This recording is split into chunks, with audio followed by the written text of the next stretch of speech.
Business sector को budget में relief देने जा रही है और इसके लिए आईएमएफ भी मान गया है। बड़ी अहम बात बताई है आरिफ हबीब साहब ने। समा से उन्होंने खुसूसी गुफ्तगू की है। आरिफ हबीब ने आइंदा बजट में आईएमएफ की जानिब से हुकूमत को दिए गए मुआशी अहदाफ भी बता दिए हैं। उनका कहना था कि टैक्स रेट्स और एनर्जी कॉस्ट को नीचे लाने के लिए इस बार हुकूमत संजीदा है। माली गुंजाइश आईएमएफ के दिए गए मुआशी अहदाफ में बासानी निकल आएगी। अगर ऐसा हो गया जनाब तो ना सिर्फ मईशत बल्कि स्टॉक मार्केट में भी तेज़ी आ जाएगी। ज़रा सुनिए खुद ही आरिफ हबीब साहब की ज़बानी कि वो क्या खुशखबरियाँ दे रहे हैं। अच्छा आरिफ भाई, आपने स्टॉक मार्केट की बात करी तो 75 अरब डॉलर की स्टॉक मार्केट है। माजी में तो 100 अरब डॉलर भी इसकी कैपिटलाइजेशन रही। हमें बजट की तरजीहात में स्टॉक मार्केट कहीं नज़र नहीं आती। इस बजट में आपको लगता है कोई खुशखबरी है स्टॉक मार्केट के लिए? आप लोगों ने कुछ प्लीट किया है? जी, आई थिंक स्टॉक मार्केट के लिए जो डायरेक्ट कोई टैक्सेशन मेजर्स हैं वो तो आपको नज़र नहीं आ रहे होते, लेकिन जो इस वक्त सबसे बड़े जो इश्यूज़ हैं जो पाकिस्तान इकनॉमी को लाहक हैं वो हाई एनर्जी कॉस्ट है, हाई टैक्सेशन रेट्स हैं और हाई इंटरेस्ट रेट्स हैं।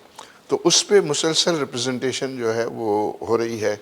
कुछ एनर्जी प्राइसेस कम भी हुई हैं और आगे उम्मीद नज़र आती है कि इसमें मज़ीद कमी होगी और इस पर तमाम ताजिर एसोसिएशन जो है वो गवर्नमेंट को ये रिप्रेजेंट कर रही होती हैं कि इनको कम करने की कोशिश की जानी चाहिए अगर पाकिस्तान चाहता है कि पाकिस्तान के अंदर फॉरेन इन्वेस्टमेंट भी आए और लोकल इन्वेस्टमेंट भी बढ़े।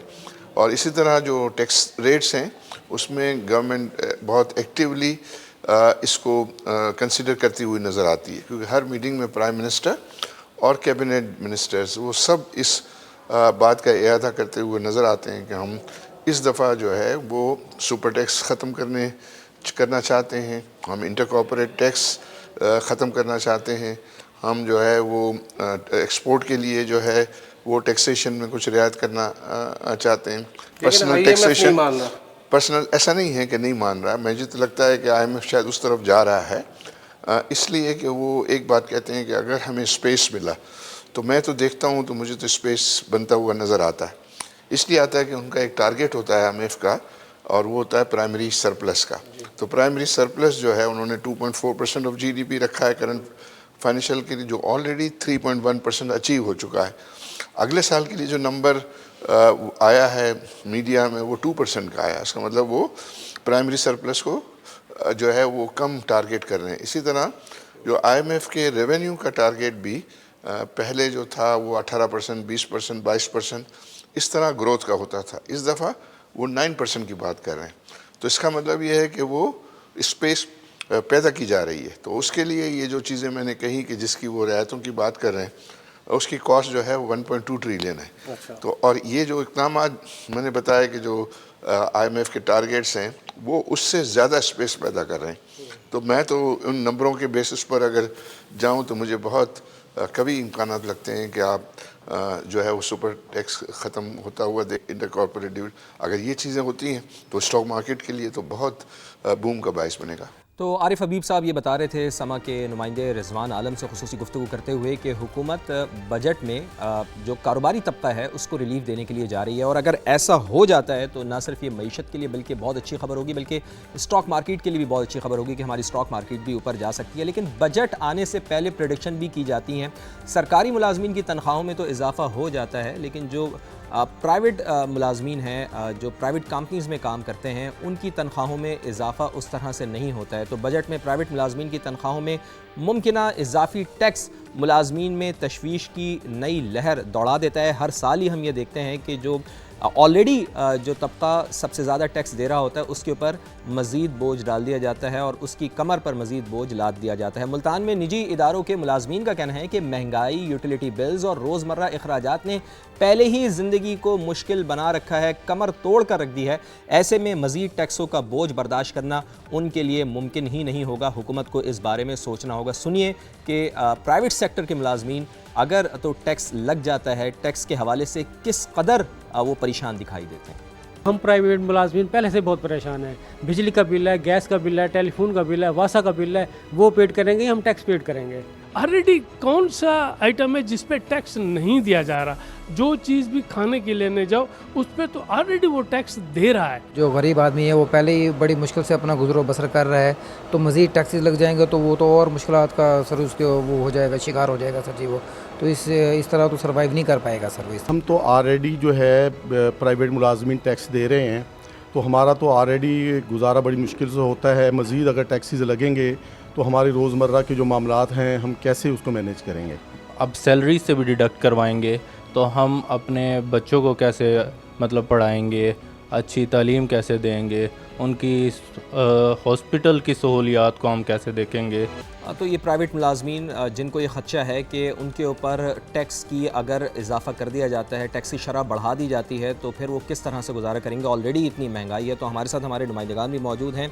ज़हीर अली ख़ान हमारे साथ हैं, उस्मान ख़ान हमारे साथ हैं और इसके साथ साथ ब्यूरो चीफ शकील अहमद साहब भी हमारे साथ मौजूद हैं। शकील साहब, बेरोज़गारी के हवाले से मैं आपसे सवाल करूँगा जो आपने कल वफाकी वज़ीर ख़जाना से किया था और वो उस सवाल को गोल कर गए थे। लेकिन सबसे पहले जो बुनियादी मसला ये है कि जो एक सरकारी मुलाजमीन की तनख्वाहों में तो खातिर ख़्वाह इजाफ़ा कर दिया जाता है 10%, 15%, 20%, पेंशनर्स की पेंशन में भी इजाफ़ा कर दिया जाता है। लेकिन बदकिस्मती ये है कि हमारे यहाँ जो प्राइवेट सेक्टर है उनके मुलाजमीन को बड़ा निगलेक्ट किया जाता है, उनके ऊपर बल्कि इजाफी टैक्सेस का बोझ डाल दिया जाता है। तो हर एक बशमूल मेरे हर एक के जहन में ये होता है बजट आने से पहले कि जनाब इस दफ़ा क्या हमारे ऊपर ज़्यादा टैक्स तो नहीं लगा दिया जाएगा। तो क्या सोच रही है हुकूमत, जो ऑलरेडी हम टैक्स पेयर हैं, हमारी तो तनख्वाह आने से पहले ही टैक्स कट जाता है, तो क्या कहीं कोई स्लैब में तब्दीली तो नहीं की जा रही, टैक्स तो बढ़ाया नहीं जा रहा। और ख़ास तौर पर एक चीज़ ये, और सुपर टैक्स के हवाले से भी बड़ी तनकीद हो रही थी, क्या इसमें भी कोई कमी लाई जा रही है? बिल्कुल फवाद, बहुत पर्टिनेंट क्वेश्चन आपने रेज़ किया है। ये सबसे अहम सवाल है जो कि क्योंकि आपको पता है कि प्राइवेट हो या सरकारी मुलाजमीन हो, उनके लिए बहुत अहम इशू है कि उनकी सैलरीज बढ़ेंगी या नहीं, और जो टैक्स उन पे लागू किया गया है भारी टैक्स, वो कितना कम होगा। तो इस बार भी हुकूमत पाकिस्तान के ऊपर काफ़ी प्रेशर था क्योंकि सालाना बुनियाद पर 600 अरब रुपए हुकूमत ने टैक्स वसूल किया है सरकारी मुलाजमीन ओवरऑल जो सैलरीड क्लास है उससे। तो ये बहुत बड़ा नंबर है, हर साल ये बढ़ता ही जा रहा है, लेकिन उस हिसाब से उनकी परचेजिंग पावर या सैलरीज नहीं बढ़ती, तो ये उनके ऊपर इन्फ्लेशन का एक इजाफी बोझ होता है। तो इस बार ये कुछ प्रपोजल्स तैयार की गई हैं, जो स्लैब्स हैं वो 6 से बढ़ाकर 8 किए जाएंगे। स्पेशली जो माहाना बुनियाद पर 1 से 2 लाख रुपए कमाते हैं या सालाना बुनियाद पर 12 से 24 लाख रुपए जिनकी इनकम है, उनको कुछ रिलीफ मिल सकता है क्योंकि इससे नीचे वाले मुलाजमीन हैं उनको पहले ही टैक्स इतना हासिल है, उनको टैक्स छूट है। तो ये एक मिडल तबका या क्लास थी जिनको रिलीफ देने का हुकूमत सोच रही है। और प्राइम मिनिस्टर शहबाज शरीफ ने भी ये कहा है हुकूमत को कि आप सैलरीड क्लास पे कुछ बोझ कम करें और ऐसे सेक्टर जो टैक्स नेट से बाहर हैं, खासतौर पर प्रोफेशनल्स। आप देखें इस्लामाबाद कैपिटल है और FBR की बिल्डिंग के आसपास भी बहुत सारे हॉस्पिटल्स हैं प्राइवेट, जिनके जो डॉक्टर्स हैं बाहर कमर्शियल मार्केट्स के अंदर बैठ के उनके ऑफिस है और वो कैश की बेसिस पे फीस लेते हैं पेशेंट से, लेकिन उनकी कोई डॉक्यूमेंटेशन नहीं है। इसी तरह लॉयर्स हैं, इसी तरह ट्रेडर्स हैं, टियर 1 के रिटेलर्स हैं, बहुत सारे सेक्टर हैं जिनको टैक्स नेट में लाने की ज़रूरत है। ज़रूरी शोबा है, उसके ऊपर अगले साल टैक्स वसूली शुरू हो जाएगी। तो प्लान ये है कि ऐसे शोबे जो अनडॉक्यूमेंटेड हैं, जो टैक्स नहीं देते, उनको टैक्स नेट में लाया जाए। IMF का भी यही मौक़िफ़ है। हुकूमत का ख्याल ये है कि इस बार थोड़ा सैलरीड क्लास को रिलीफ दिया जाए। लेकिन सरकारी मुलाजमीन, जब मैं आपसे बात कर रहा हूँ, सेक्रेटेरिएट के सामने बिल्कुल जमा हो चुके हैं, पुलिस भी है, सिक्योरिटी भी है, और वो डिमांड कर रहे हैं कि हमारे जो 4 तकरीबन एडहाक रिलीफ अलाउंस हैं वो जम किए जाएँ तनख्वाह में, या एटलीस्ट 2 किए जाएँ। हुकूमत उस पर अभी तक मान नहीं रही, शायद उनको एक एडहाक रिलीफ जो है वो जम कर दिया जाए तो 10% मैक्सिमम 15% तक उनको इजाफा मिल सकता है। लेकिन प्राइवेट सेक्टर के जो एम्प्लॉइज हैं, जो आपने क्वेश्चन किया, उनको रिलीफ उसी सूरत में मिलेगा कि टैक्स जो बोझ है उसको कम किया जाए, तो उससे उनका जो है परचेजिंग पावर बेहतर होगी।